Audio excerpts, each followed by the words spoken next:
नमस्कार, आप देख रहे हैं डेली मीडिया 24 न्यूज़। मैं हरपाल सिंह। आज पंचकुला के रामगढ़ में अंबेडकर सभा के सदस्यों के द्वारा आज बीएसपी संस्थापक काशीराम जी की जयंती मनाई गई।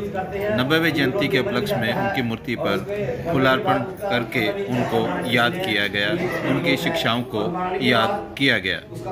इस उपलक्ष्य में कार्यक्रम का आयोजन भी किया गया और संगोष्ठी भी प्रस्तुत की गई। इस मौके पर युवाओं के द्वारा एक साइकिल रैली भी निकाली गई और लोगों को जागरूक किया। इस मौके पर बहुजन समाज पार्टी के प्रदेश सचिव प्रकाश सिंह आज क्या चीज़ अपना कर रहे हैं यहाँ पे अम्बेडकर भवन के अंदर?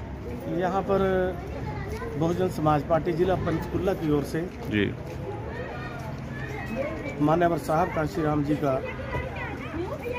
90वां जन्मदिन आज मनाया है जी। पूरा जिला की टीम की ओर से, और साहब काशीराम जी को नमन किया है सभी ने, और संकल्प लिया है कि मान्यवर साहब काशीराम जी के पद चिन्हों पर चला जाए। जो उनका सपना था उसको पूरा किया जाए, जो बाबा साहब अम्बेडकर का मिशन है उसको पूरा किया। सर, जैसे अभी 2024 के इलेक्शन भी हैं जी, तो इसमें क्या कुछ रहेगा आपकी तरफ से? इसमें 2024 में चौंकाने वाले रिजल्ट होंगे जी। जो किसी ने सोचा नहीं वो होने वाला है। जो अभी तक किसी ना पत्रकार ने सोचा है और ना किसी बुद्धिजीवी ने सोचा, वो देश के अंदर होने जा रहा है। अच्छा, वो तो अभी अपने यहाँ से किसको कुछ मिल सकता है टिकट? बीएसपी की तरफ से कौन उम्मीदवार हो सकता है? बीएसपी के पास काफ़ी लंबी लाइन है दावेदारों की जी। पार्टी विचार करेगी, जो भी अच्छा कैंडिडेट होगा उसी को मैदान में समय पर उतारेंगे। तो यहाँ पर जैसे मायावती जी का भी वो आता है, तो क्या कुछ कहना चाहेंगे उनके बारे में भी? दोबारा बोलो सर, मायावती जी के बारे में क्या कुछ कहेंगे? जैसे सुप्रीमो है, अभी गठबंधन भी होता है, इंडिया गठबंधन, तो उनमें वो अलग चुनाव लड़ने की तैयारी में है, तो क्या लगता है सर आपको उसके बारे में? आदरणीय बहन कुमारी मायावती जी बहुजन लोगों की मसीहा है। वो जो भी फैसला लेती है हमें उन पर अटल विश्वास है, अपने नेतृत्व के ऊपर। वो जो भी फैसला लेगी समझ सोचकर बहुजन समाज के और देश के हित में लेंगी, इसके सिवाय वो कोई ऐसा फैसला ले नहीं सकती। हमें पूरा भरोसा है अपने नेतृत्व पर। ठीक है, तो अपने चैनल के माध्यम से जैसे हमारे जो बहुजन समाज के लोग हैं उनको क्या कहना चाहोगे सर? मैं बहुजन समाज के लोगों से अपील करूंगा कि वो गुमराह ना हो, किसी लालच में ना आए।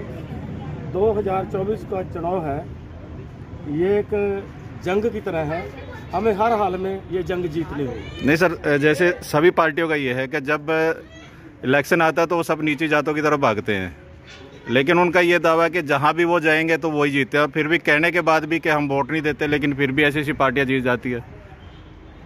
इसका कारण ये है कि सभी लोग जो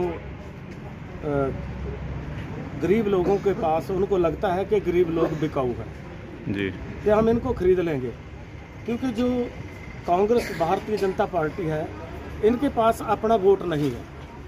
जितना भी वोट है देश का 85% वोट बहुजन समाज का वोट है। तो ये पार्टियां मनी, मीडिया, माफिया के जरिए हमारे गरीबों का वोट खराब करने में लगी रहती हैं। किसी न किसी तरह ये बहकाने में, फुसलाने में, लालच देकर अपने साथ लगाने में कामयाब होती रही हैं। परंतु आने वाले समय में, खास करके 2024 के चुनाव में, मैं समझता हूँ कि सभी लोगों के पास मैसेज है कि ये अब आमने सामने की लड़ाई है और ये जीतनी है हर हाल में। सर, कोटे की बात करें तो लगातार जो बड़ी पार्टी है वो कोटा जो है ख़त्म करने के उस पे हैं, और शायद हम लोग चुप भी हैं इसमें। ये देखिए, जिसको आप कोटा कहते हैं, ये कोटा नहीं है। ये 1932 का पूना पैक्ट, 24 सितंबर 1932 के पूना पैक्ट का समझौता है जी, जो हमारे समाज को बाबा साहब की बदौलत शासन और प्रशासन में हिस्सेदारी मिली। पंच से लेकर के राष्ट्रपति तक और चपरासी से लेकर के आईएएस अधिकारी तक शासन और प्रशासन में हिस्सेदारी है। कोटा इसलिए बोलते हैं इसको आरक्षित कर दिया गया है ताकि दूसरे लोग इसको हड़प ना ले जी। इसलिए इसको आरक्षित करने के कारण लोग इसको, आम लोग इसको आरक्षण कहते हैं, जबकि ये आरक्षण नहीं है, ये बहुजन समाज की हिस्सेदारी है। नहीं सर, फिर ये तो खत्म होती जा रही है ना सर दिन ब दिन। तो देखिए, लोग जागृत हो रहे हैं और अपनी हिस्सेदारी लेके रहे।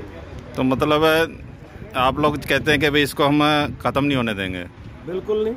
ठीक है। तो हम इसके लिए संघर्ष कर रहे हैं और हमने अपनी सत्ता लेकर के आएंगे।